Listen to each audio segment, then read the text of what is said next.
반갑습니다. 김용민 대표입니다. 오늘 김용민의 주식 랭킹에서는 11월 로봇 주도주 이 주식은 두산 로보틱스보다도 10배 더 대박 납니다.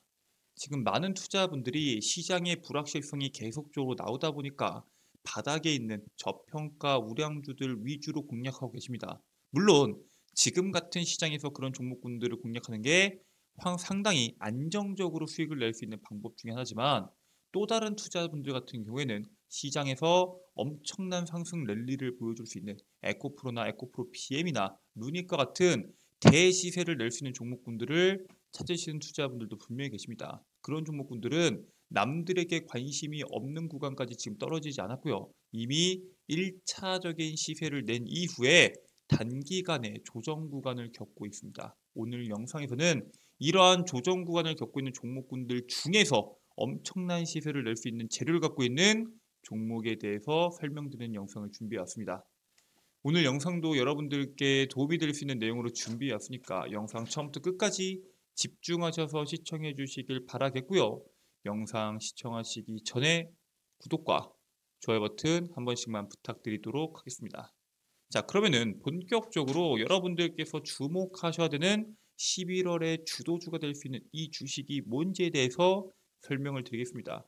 일단 이번에 한국에 밀려서 내리막길을 걷던 곳이 로봇을 앞세워서 부활에 성공했다라는 내용의 기사가 나왔습니다. 조선과 해양업이 주민들의 주요 생계 수단이었던 덴마크의 세 번째 도시 오덴세는 1990년도에 한국과 같은 신흥 조선 강국들이 출현하면서 내리막길을 내딛었습니다. 그래서 실질적으로 이 생계 수단이었기 때문에 내리막길을 걷다 보니까 주민들이 일자리를 찾아 떠나면서 이 오덴세는 앞으로 어떤 식으로 먹고 살아야 될지 고민을 하다가 로봇 산업에 집중하기 시작했습니다. 오덴세 로보틱스는 세계 1위 조선 해운 기업인 머스크의 주도로 30년 전에 처음으로 시작을 했고요. 덴마크를 대표하는 로봇 기업인 유니버셜 로봇도 오덴세의 자리를 잡고 있으면서 유니버셜 로봇의 창업자들은 지금 이미 당연히 엄청난 부자가 됐겠죠. 세계적인 로봇 기업의 창업자니까요. 그런데 이 사람들이 은퇴해서 쉬지 않고 엔젤 투자자로 활동하면서 오덴세 로보틱스의 생태계를 지원하고 있습니다. 그렇기 때문에 그만큼 로봇에 대해서 엄청난 투자를 했고요. 그 로봇에 대한 투자를 통해서 또 다른 시너지를 내고 있는 가장 대표적인 지역이 바로 덴마크의 오덴세다라고 보시면 됩니다. 자, 근데 얘네들이 이 로봇을 개발해서 어디다가 가장 많이 적용하는지를 주목해 볼 필요가 있습니다. 바로 현장직의 적용 속도가 빨라지고 있습니다. 사람들이 많이 기피하는 힘든 그리고 반복적인 업무를 하고 있는 산업에 로봇에 대한 적용 속도가 빨라질 수밖에 없습니다. 지금 우리가 로봇에 AI를 탑재하면서 뭐 사무직의 일자리를 뺏는다, 여러 가지에 대한 내용들이 나오고 있지만 사실 가장 핵심은 현장직입니다. 조선사 같은 경우에는 지금 인력난이 상당히 심각합니다. 극심한 인력난을 겪고 있는 조선 업계가 로봇 도입을 현재 확대하고 있고요. 사람이 안 들어오니까요. 선박 건조의 기본이자 핵심이 되는 용접부터 곡성형, 전선 포설, 수중 선체 청소까지 건조 과정 전반에서 로봇에 대한 역할이 계속적으로 확대가 되어 가고 있습니다. 최근에는 삼성중공업이 LNG 운반선의 화물창 제작에 최적화된 레이저 고속 용접 로봇을 개발을 했습니다. 이걸 왜 했냐? 숙련된 용접에 대한 기술을 가지고 있는 인력들이 없으니까요. 결국에는 인력이 없으니까 이런 로봇들을 만들고 있는데, 만들고 나니까 작업 속도도 빨라지고 효율성이 너무 높은 겁니다. 기존 플라즈마 아크 용접과 비교했을 때 속도가 최대 5배가량 빨라서 LNG 운반선 건조 생산의 효율성을 높일 것으로 기대를 하고 있고요. 실질적으로 이런 식으로 힘든 분야에 대해서 로봇을 사용하는 사람들이 상당히 많습니다. 근데 방금 말씀드렸죠. 로봇과 AI가 합쳐지면서 많은 사람들이 이것으로 인해서 일자리가 감소하면 어떡하냐라는 부정적인 기사들이 보통 나오죠. 언론에서는 로봇과 자동화, AI를 이야기할 때 일자리 감소와 같은 부정적인 부분을 부각을 합니다. 자, 근데 자동화 기술자들이 이야기하기를 단순한 노동의 반복의 지루함 그리고 힘들고 위험한 노동에서 해방시키는 이점이 엄청나게 크기 때문에 이 부분에 대해서 주목해야 된다라고 말하고요. 사무직에서의 차이보다 현장직에서 경제적인 점, 피로감을 느끼지 않으므로 비약적인 생산성 확대에 대한 기대감도 분명히 존재한다라고 보시면 되고요. 우리가 잘 알고 있는 제조업이나 건설업이나 농업 같은 업종들 다들 임금 수준이 낮지 않습니다. 임금 수준에 대한 불만은 그렇게 크지 않지만 단순한 반복성과 위험한 작업이라는 이유로 취업률이 극도로 낮은 산업입니다. 심지어 지금 점차적으로 애들이 줄어들고 있는 시점에서 당연히 이러한 힘든 현장직보다는 안전하고 편안한 내근직을 선호하는 사람들이 계속적으로 늘어나고 있고요. 거기에 따른 문제를 해결하기 위해서 로봇이 빠른 속도로 투자가 되고 있습니다. 자, 근데 로봇이 분명히 현장직에 유리하다라고 말씀드리긴 했지만 결국에는 모든 분야에 적용이 돼야겠죠. 그래야지만 실질적으로 로봇에 대한 개발이 일정 수준까지 올라갔다라고 판단을 할 텐데 모든 분야에 적용되기 위한 조건이 몇 가지가 있습니다. 첫 번째로는 상당히 빠르고 반응 속도도 빠르고 실질적으로 이용했을 때 사람이 이용하는 것과 전혀 차이가 없어야 됩니다.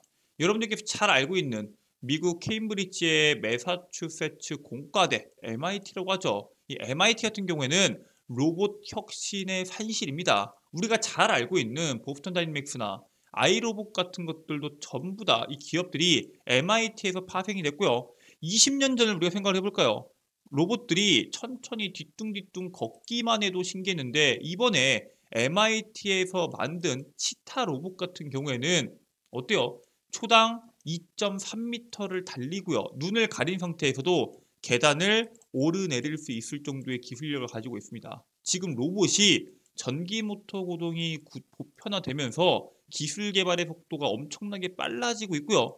과거에는 뒤뚱뒤뚱 걷던 게 이제 초당 2.3m를 뛴다고 했죠. 즉 이동에 대한 문제가 해결이 되자 글로벌 로봇공학 연구소의 메가 트렌드 가운데 핵심이 뭐다? 바로 로봇의 손과 AI를 활용한 스스로 생각하는 로봇입니다. 즉 자율주행 로봇과 그리고 협동 로봇에서 상당히 민감한 부분까지 한다는 겁니다. 단순히 물건을 들어서 옮기는 게 아니라 제작하고 끼고 만들고 사람의 손가락처럼 움직이는 로봇 손이 무엇보다 중요하다라고 현재 시장에서는 평가를 하고 있습니다. 사람이 있는 곳은 어디라면 어디서나 용도 제한 없이 일하는 제너럴 로봇 시대가 열릴 수 있다라고 평가받고 있습니다. 범용 로봇을 제너럴 로봇이라고 말을 하겠죠. 자, 이처럼 로봇에 대해서는 여러 가지가 필요합니다. 여러 가지에 대한 조건이 필요한데 두 번째 조건이 있습니다. 바로 협동 로봇 안에 AI 머신 비전이 얼마나 빠르게 들어갔냐. 협동 로봇 제조 업계에서 로봇 눈에 해당하는 AI 머신 비전 도입에 열풍이 불고 있습니다. 머신 비전 솔루션을 구성하는 부품의 단가는 낮아지는 반면에 AI 기술들은 어때요? 지금 계속적으로 발달하고 있죠. 즉 거기에 따른 활용성이 계속적으로 올라갈 수밖에 없습니다. 기술은 올라가고 가격은 떨어지면은 이용자는 늘어날 수밖에 없겠죠. 세계 2위 협동 로봇 제작사인 테크맨 로봇 같은 경우에는 미션 비전용 카메라와 GPU 그리고 이를 활용한 AI 시스템을 기본 사양으로 내장하고 있고요.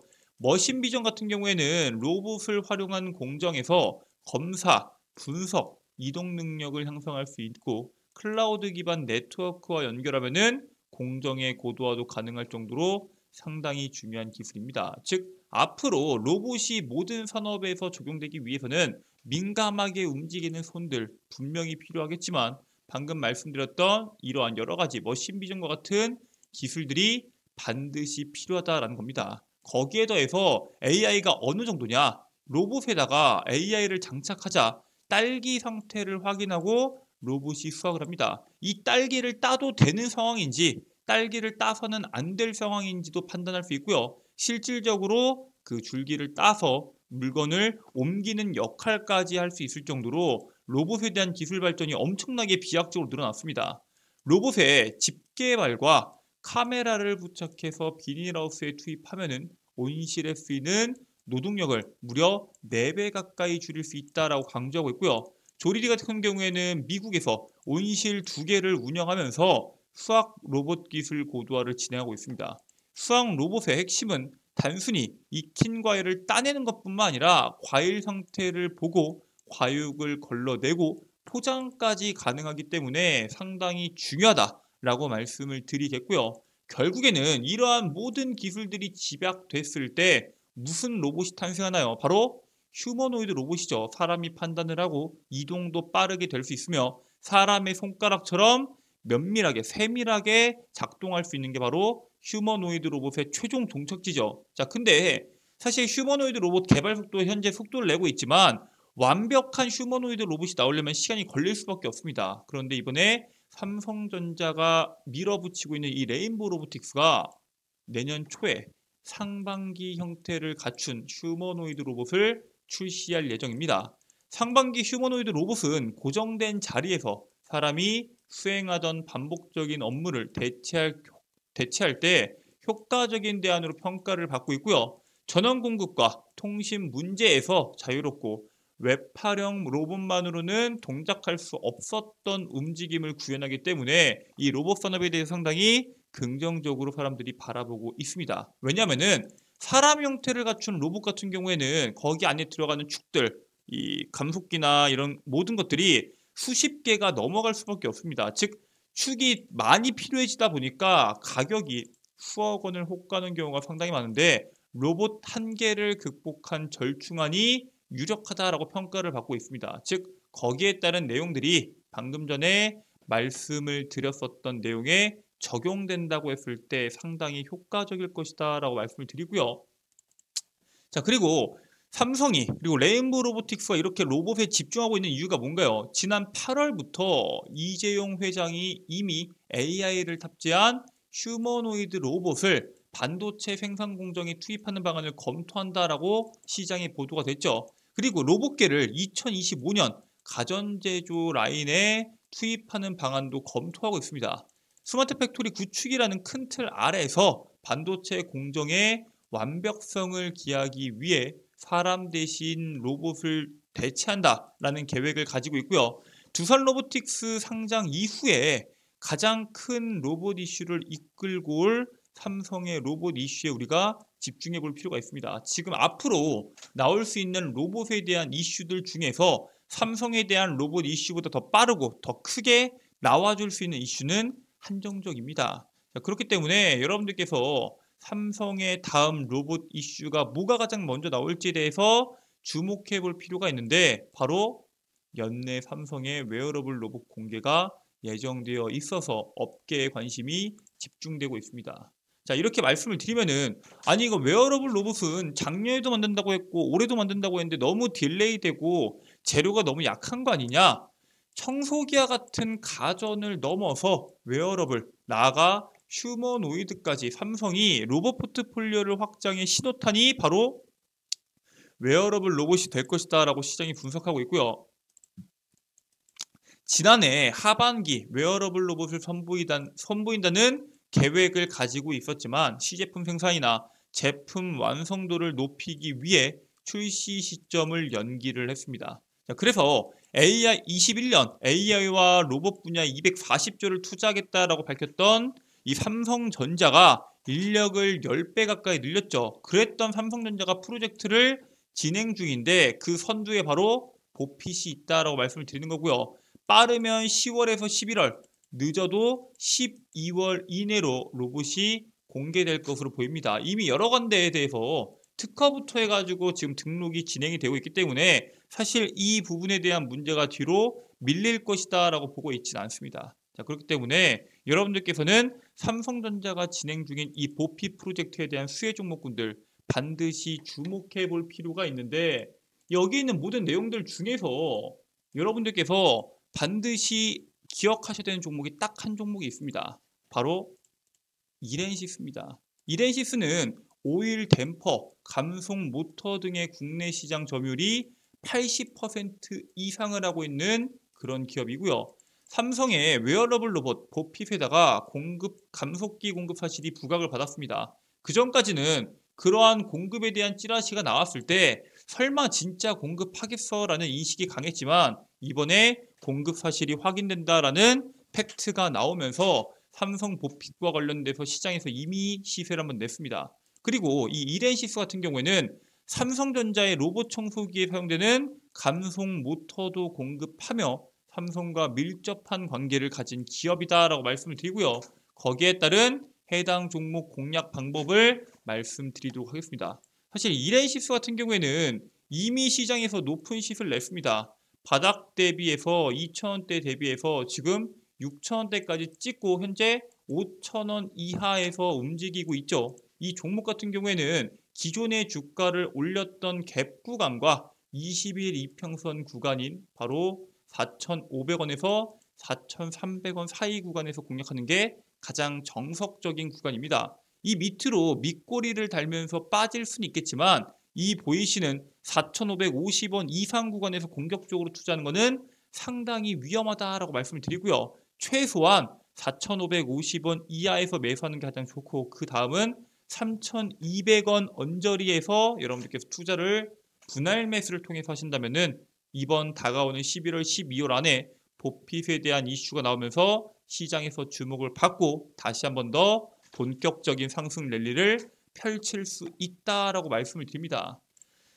자, 이렇게 여러분들께 로봇과 관련된 그리고 그 속에서 삼성에 대한 웨어러블 로봇, 앞으로 로봇 시장 개화의 시작점이 될 수 있는 로봇에 대해서 말씀을 드렸는데 이 밖에도 여러분들께서 여러 가지에 대한 시장의 흐름을 알고 싶으시다 하시는 분들은 김용민의 주식 랭킹 채널에 또 다른 영상들을 한 번씩 봐보시길 바라겠습니다. 매번 여러분들께 시장의 흐름과 그 시장의 흐름 속에서 여러분들께서 주목하셔야 되는 포인트, 그 포인트에 따른 수혜 종목군들을 자세하게 여러분들께 매번 말씀을 드리고 있고요. 저희 김용민의 주식 랭킹 채널 하단부에 보시면은 영상으로 업로드가 되어 있으니 꼭 확인하시고 투자하시길 바라겠습니다. 자, 오늘 준비한 내용은 여기까지입니다. 오늘 영상 끝까지 시청해 주셔서 감사드리고요. 저는 다음 영상에서 여러분들께 더 도움되는 내용으로 돌아오도록 하겠습니다. 끝까지 시청해 주셔서 감사합니다.